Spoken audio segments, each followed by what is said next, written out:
What's up, guys? Welcome back to the channel. It's your boy Dominic, and as you can tell from the title, I'm gonna let you know my best Juventus versus Ajax combined 11 in the 2018-19 season, and I'll let you know who I think is gonna go on to the semi-final. Remember, the first leg ended in a 1-1 draw. It was a home game for Ajax. They outplayed Juventus. I made a video on that, so you can go check that out.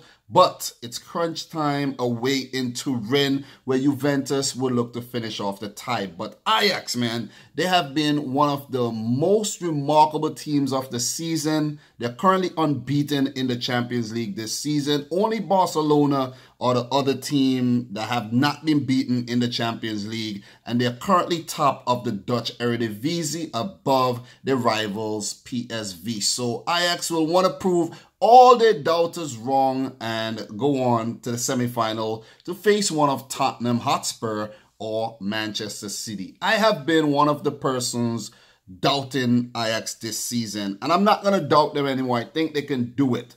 Despite going into the second leg with Frankie de Jong under an injury cloud, I haven't read anything else that say he will for sure miss the second leg, but Ajax needs their young phenom. So guys, without further ado, let's talk about the best Juventus versus Ajax best 11 of 2018-19. I also want you to share yours in the comment section down below. Remember, this is only my opinion, but it is heavily based on stats. It's not on any preference of whether I like the player or not. It's based on stats. So I'm going to go with a 4-3-3 formation. I'm going to choose Max Allegri to coach the team with Erik ten Hag as his, assistant manager.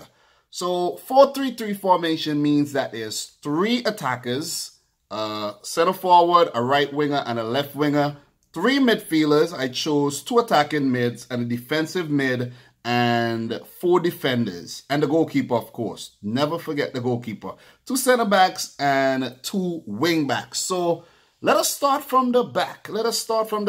And the goalkeeper I chose to go in with is no other than Wojciech Szczesny, the former Arsenal man, makes the 11 ahead of Andre Onana. The reason why I picked Szczesny is because he has been really good for Juventus this season. In 31 appearances, he has only conceded 24 goals and he has 18 clean sheets. That's comparing to Onana's 46 appearances. He conceded 35 goals. That's 11 more goals conceded than Szczesny, and he kept 23 clean sheets. A little bit more clean sheets, but Szczesny overall has been the more supreme goalkeeper in my opinion. They both play in different leagues. The Eredivisie not as strong as the Serie A, of course, and Szczesny doing well in the Champions League. So I'm going to go with Szczesny despite Onana having a great season. So Szczesny is going to be my goalkeeper. Now for the center backs. Center back number 1, I'm going to go in with Giorgio Chiellini. He makes the cut ahead of his fellow Juventus defender Bonucci, Leonardo Bonucci, and of course Daniele Rugani. Chiellini has made 30 appearances this season, scoring 1 goal and providing 1 assist. He only conceded 9 goals in the games he featured in. And when he didn't feature, Juventus conceded 13 goals. So you see how important he is. He missed the first leg. He will be available for the second leg. So it's going to be way more difficult for Ajax to breach this Juventus defense. And since I mentioned Bonucci, it means that I did not include Leonardo Bonucci as Chiellini's center-back partner, and I went with the youngster Matthijs de Ligt. Oh my God, this guy is already touted as a future great. 19 years old, he is the club captain. I think he holds the record for the youngest Dutch captain, and it's a whole lot of records he has for his age because he is really young and he is very good. He is linked with Manchester City, I think PSG, Bayern Munich, and Barcelona are front runners to sign him. they already signed Frankie de Jong, so of course they are front runners. De Ligt, 46 appearances this season, 4 goals and 2 assists. I think he has featured in almost every single league game for Ajax this season and playing all 90 minutes of every game he has featured in. The man is a workhorse. I'm telling you, I don't even need to go further into how good this guy De Ligt is. I didn't know how good De Ligt and De Jong was until Ajax made a deep run in the Champions League that I began to pay attention to these players. When City was linked to both players, I'm like, we're not going to get these guys. You know what I mean? We're not going to get them. Because Man City don't really pay top money. They pay 40 million, 50 million, maybe 60. But maybe this Ajax would want 80 plus for both these players. I'm talking about individually. And City are not going to fork out those kind of money. So I think De Ligt is bound for Barcelona. He will be a good fit in the Juventus team, though. I think he will fit Juventus team with Chiellini up there in age, Bazzagli on his way out. Maybe a good fit for Leonardo Bonucci's partner in the future. Guys, remember I said it. It could happen, but you never know. So we have Chiellini and De Ligt as the center backs. Now let's move on to the right back. For Ajax, Mazraoui has been brilliant this season. Veltman as well. Filling in when he's not available. But I chose to go in with the Juventus man, João Cancelo, who made a switch from the Spanish side, Valencia, and he has been a revelation at Juventus. He was the assist provider in the first leg. Beautiful, lofted ball to Ronaldo. Header was magnificent. João Cancelo this season, 28 appearances, 1 goal and 8 assists. The 8 assists is very, very important. He needs to work on, some more on his defensive side of the game. But attacking, he's really, really good. So he pips Mazraoui and Veltman to the right back position. João Cancelo has a bright future with Portugal and also with Juventus. Already a title in the bag in his first season, although it is not sealed quite as yet. Juventus did lose to Spal 2-1 over this weekend. So Juventus not yet, the champions in Italy. It will be the 8th title in a row. That's ridiculous. Over on the left, though, the left of the defense, I chose to go in with no other than Tagliafico. He beats my man Alexandro over there. And Tagliafico has been brilliant this season. He, I think, will be on the way out. They can't keep Tagliafico for no longer. 38 appearances, 5 goals, and 5 assists. These are better stats than Alexandro. I was actually surprised because Sandro is a quality player who's linked to PSG, but Tagliafico has been magnificent for Ajax this season. He will miss the second leg, though.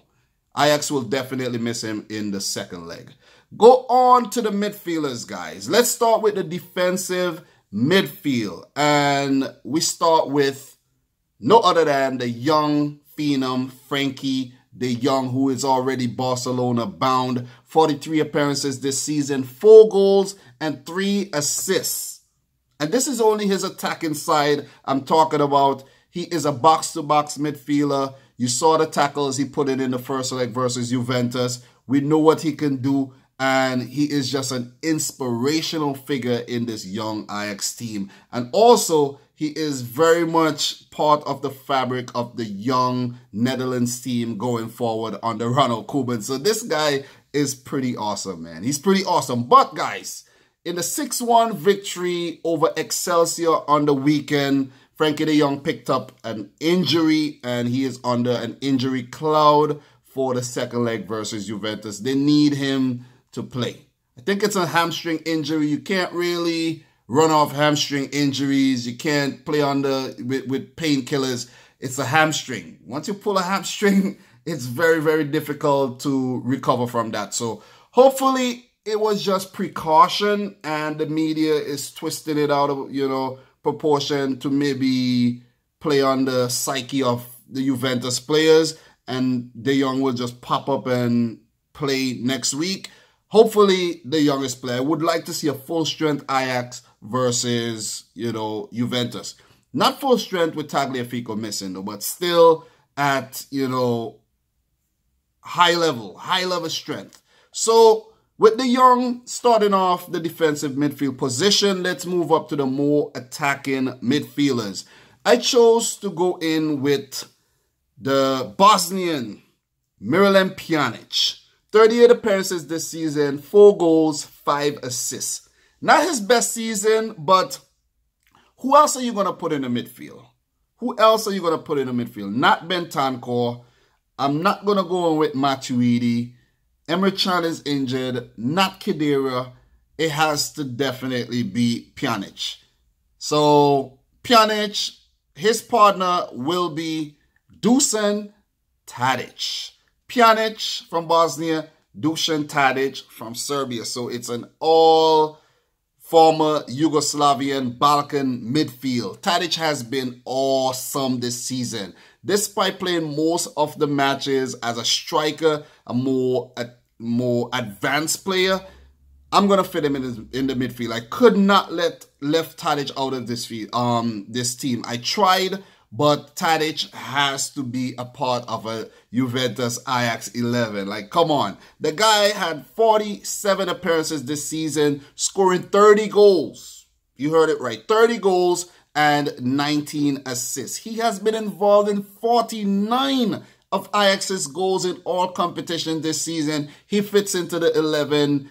Don't question it. I would love to see who you guys are going to put in your best 11 though. Tadic has to be in there. So, completing the midfield, Dusan Tadic, we have Miralem Pjanic and Frankie de Jong. Now for the attacking players. We have 3. Let's start with the left winger. I chose to go in with David Neres. Just called up to the Brazilian team, earned his first cap. He has been phenomenal this season. Scored a wonderful right-footed curler in the first leg to draw level with Juventus. He has 44 appearances this season, 12 goals and 15 assists. That's 27 goals a young man has been involved in. Someone is going to pick him up this season. I hope he ends up at a very, very good team. Maybe Roma? Who knows? He could go head-to-head with Juventus on a regular basis because he seems to fancy playing against them. But who knows where Neres would end up. Hopefully a very, very good team that's going to give him the opportunities. So with Neres over on the left, let's move over to the right wing. No other than Hakim Ziyech, the Moroccan. He has been phenomenal. He is still in the Eredivisie. I don't know why, but the man is on fire this season. 40 appearances, 19 goals in all competitions, 17 assists. Oh, man. You saw the shots he got off in the first leg. You saw what he did versus Real Madrid. Hakim Ziyech is a hot prospect. Someone, please take him off Ajax's hands because he needs to showcase his skills at a higher level. A top 4 league, at least. Borussia Dortmund, maybe. Sevilla in La Liga. Maybe a team like Everton in the Premier League. Or a Roma. Or let's say even a Napoli. Or Lazio in the Serie A. So Hakim Ziyech is at the right wing.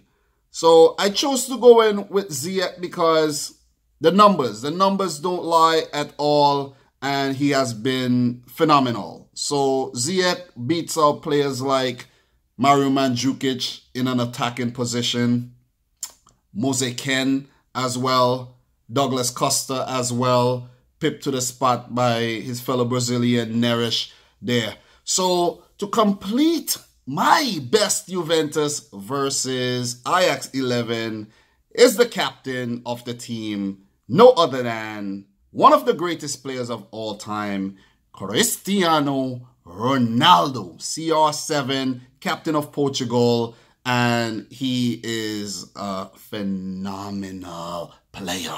So Ronaldo this season, not his greatest season, guys, but he switched from Real Madrid to Juventus, 100 million, and he made 37 appearances, scoring 25 goals, providing 12 assists. He scored a hat-trick in the last round versus Atletico Madrid to turn Juventus's fortunes around, and he scored a beautiful header in the first leg to give Juventus that valuable away goal. So Cristiano Ronaldo completes the 11. No way I could leave him out of this. He was the first name on the list, by the way. So let's recap the 11. Best Juventus versus Ajax 11 in 2018. Ronaldo up top, Neres on the left, Hakim Ziyech on the right, Dusan Tadic and Miralem Pjanic in the midfield with Frankie de Jong just behind them. Then we have Jorginho Chiellini, Matheus de Ligt, João Cancelo, and of course Tagliafico on the left,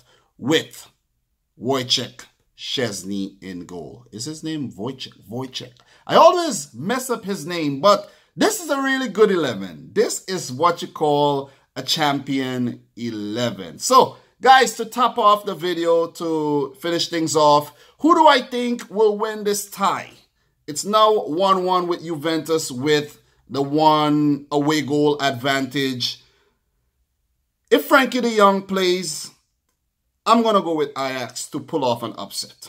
But without Frankie de Jong, I think Juventus are going to go home and do the business. Right now, it's looking like de Jong might not feature. So I'm not going to doubt Ajax again. I'm not doubting Ajax. I already said that I'm not going to doubt Ajax. So with de Jong in the 11, 75% fit, Ajax will upset Juventus. But if de Jong does not feature or he have to go off early, they will pay the price. Juventus will go on to the semifinals to face one of Tottenham Hotspur or Manchester City. Juventus, they will definitely be crowned champions of Italy, but Ajax still in the title race with PSV. Ajax have not won the Eredivisie title over the last 4 seasons. They've been coming second every single time. Is this their year? Or are they going to be second best once again? Guys, I'm your boy Dominic Rich. Let me know your best Juventus versus Ajax 11 in the comment section down below. And until next time, peace out. Rich, squad.